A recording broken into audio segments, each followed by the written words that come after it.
Witam, bardzo pozdrawiam. Chciałbym powiedzieć tak, że wczoraj, kiedy wróciłem do domu po pięknym spacerze, odczułem ogromny ból i sprzeciw wobec tego, co robiłem. Zobaczyłem moje filmy, w których jest smród autorytetu, gdzie mówię o rzeczach w sposób przemądrzały, aczkolwiek słownie mówię, że nie jestem autorytetem i nauczycielem, ale tonacja mojego głosu wykazuje na to, że nim jestem. Tu jest ogromny sprzeciw. Kiedy doświadczyłem w pewnym sensie czegoś prawdziwego, coś, co w jakimś sensie mogłem spotkać się sam z sobą, nastąpił głęboki sprzeciw przeciwko w ogóle wszelkiemu nagrywaniu i robieniu filmów, ale z drugiej strony pomyślałem sobie, przecież mogę usiąść z przyjaciółmi na kocyku przy wodospadzie i wspólnie rozmawiać, dzielić się sobą, a szczególnie w tych tak trudnych, chyba najtrudniejszych dla cywilizacji rzeczach.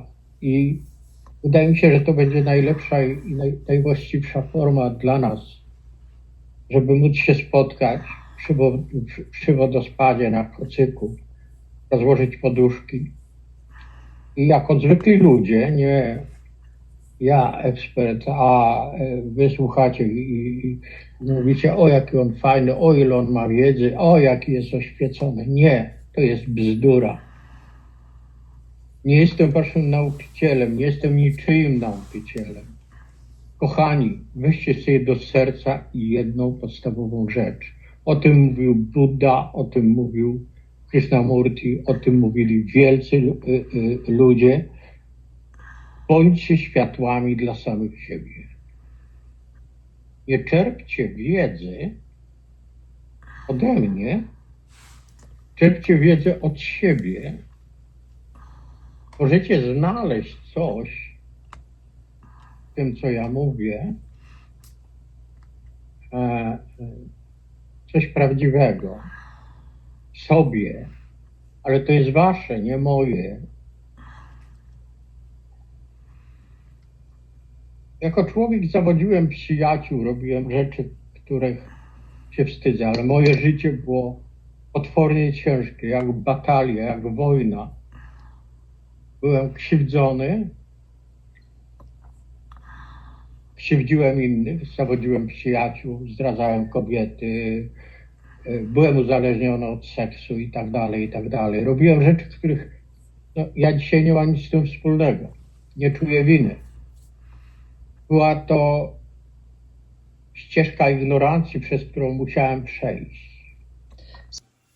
Chciałbym, żebyśmy, wyczyszczając powietrze od mojego autorytetu, nie? Tego bzdurnego, sztucznego, profesorskiego głosu,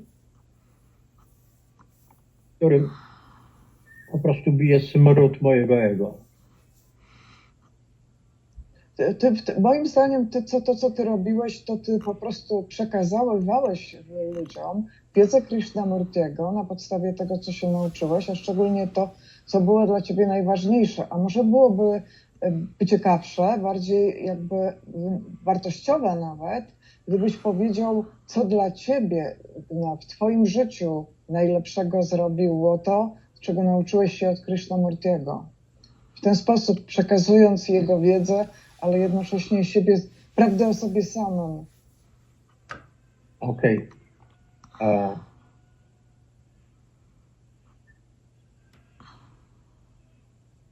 To nie jest konfesjonał. Ja nie zamierzam mówić tu o swoich grzechach. Byłem w Indiach, w ashramie Osho. Spędziłem pewien czas, kilka miesięcy jako buddyjski mnich. Pragnąc, zakładając szatę, chciałem być inny, a zobaczyłem cały brud tradycji, gdzie tak zwani oświeconi czy wielcy nauczyciele robią sobie herbatki, rozmawiają wspólnie, ciasta, to wszystko za darmo. Nie chcę mówić o tym, chociaż Marylka prosiła mnie, żebym zrobić program o byciu moim mnichem w Tajlandii. Nie chcę tylko robić, bo to jest po prostu dla mnie po pierwsze bolesne, a po drugie niczego nie wnosi. Można sobie otworzyć jakikolwiek kanał, gdziekolwiek, prawda? I sobie zobaczyć, jak się szatę zakłada i tak dalej, etc., etc. Ja już z tym nie mam nic wspólnego, prawda? To, żeby było jasne. Jestem zwykłą osobą, jestem zwykłym człowiekiem, który stara się tak pracować w życiu, żeby w tej chwili, żeby być uczciwym wobec siebie i wobec innych ludzi. A żeby jednocześnie robić coś w sposób naturalny.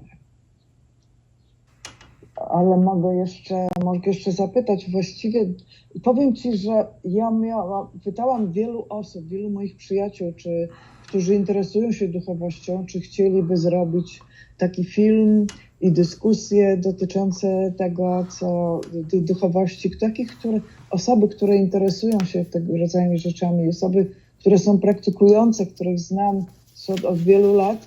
I zwykle słyszałam nie z osoby bardzo czują duży opór, przed tym, żeby powiedzieć cokolwiek, ale ty zgodziłeś się, za co jestem wdzięczna, ale zacząłeś mieć wątpliwości i czuć konflikt z tym związany. I to... Chcesz coś o tym powiedzieć?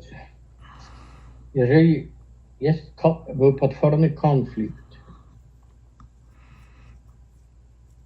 związany z tym, że czy ja mam prawo w ogóle mówić o tym.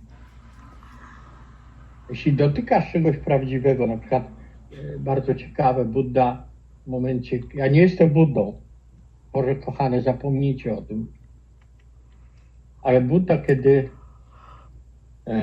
jakby rozpoznał swoją prawdziwą naturę, zobaczył to, nie za bardzo chciał uczyć. Był namawiany przez ludzi. I w ten sposób powstał konflikt, że robię coś,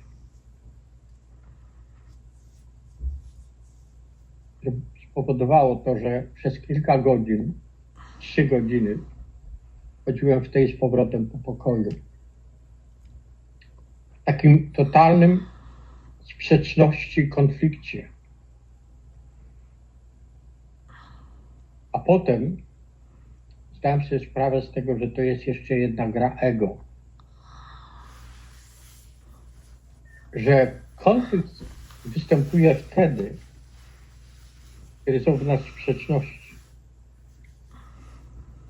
Konflikt przestaje istnieć wtedy, kiedy dwie stają się jednym. Konflikt jest wtedy, kiedy jest obserwator i obserwowany, ale kiedy obserwator znika, wszystko to jest obserwowane. A więc